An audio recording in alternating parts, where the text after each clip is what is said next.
نیکی ما و روزی آن هم فراوان می شود. میگه که پادشاهان جهان از عدالت زر کنند، نیکی ما و روزی آن هم فراوان می شود. آبادان کاری خدا است، آبادان ده خلق را. آب روی آدمیزاد از آب و از نان می شود. شخصی نکوکار هر جا شود بالا گذر، شخصی که کاری بد کند آخر پشیمان می شود. پولداری دولت و دارندگی است، پول ندارد آدم از همسایه پنهان می شود. در همان جایی که بزم خرسندی است، شکرزاده مقصود اکبری و برادر عزیز ما بگمت ظریف جان هستیم در خدمت شما دوستان عزیز. واقعا هم توی مبارک باشد. زندگی را کی گفت نامرد است؟ هر کی گفت خود تا کجا مرد است. زندگی مرد است، فقط مرد میخواهد، سری بالا و دل پر ز درد میخواهد. دریا کفش کودک را برد، کودک در لب ساحل نوشت دریای دوست.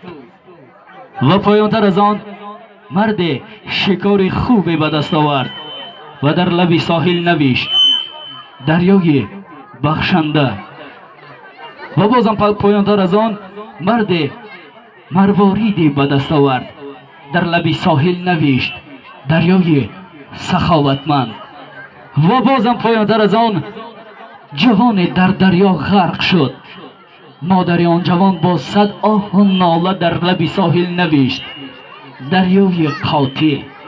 و موج دریا بلند شد، آن همه نوشته جادها را بشست و ندا کرد ای انسان، ای آدمیزاد، اگر میخواهی دریا باشی پس هر کج موکج در زندگی پیش می آید با عقل خود عمل کن، با سخن دیگران عمل مکن.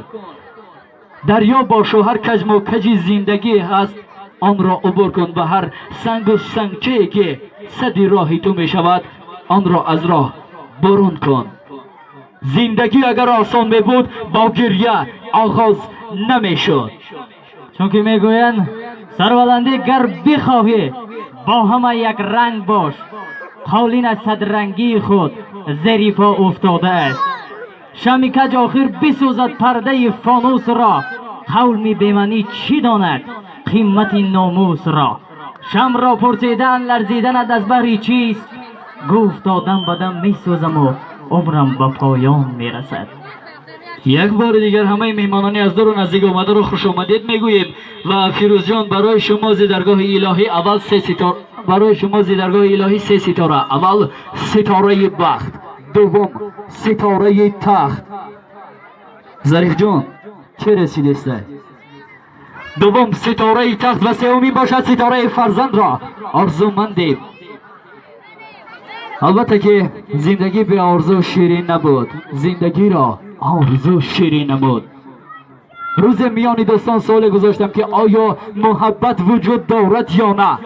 یکی با صد عذاب و شکنجه میگفت نه محبت وجود ندارد، و دیگری با صد آرزو و آرمانهای نکو میگفت آره محبت وجود دارد. و اگر امروز از دست به دست نامه های شیرین عاشقانه میرسد پس محبت وجود دارد. اگر امروز چشم به چشم از دوری های دور به ناگاه به هم برسد پس محبت وجود دارد. البته مهر بود، محبت بود که امروز دو خاندان به هم پیوندند، پس پیوند دو خاندان یه مبارک باشد.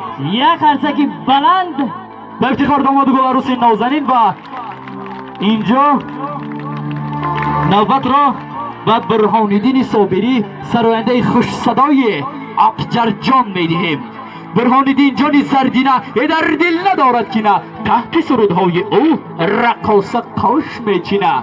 در بالاخانه موشکای دیگ مانده سر پوشکای، ای جنس ملوین گپ نزنه. برهان‌الدین جان ما پر رستای پوشکای. یک بار دیگر خوش آمدن میهمانان، توی مبارک باشد. برخشید، بسازید،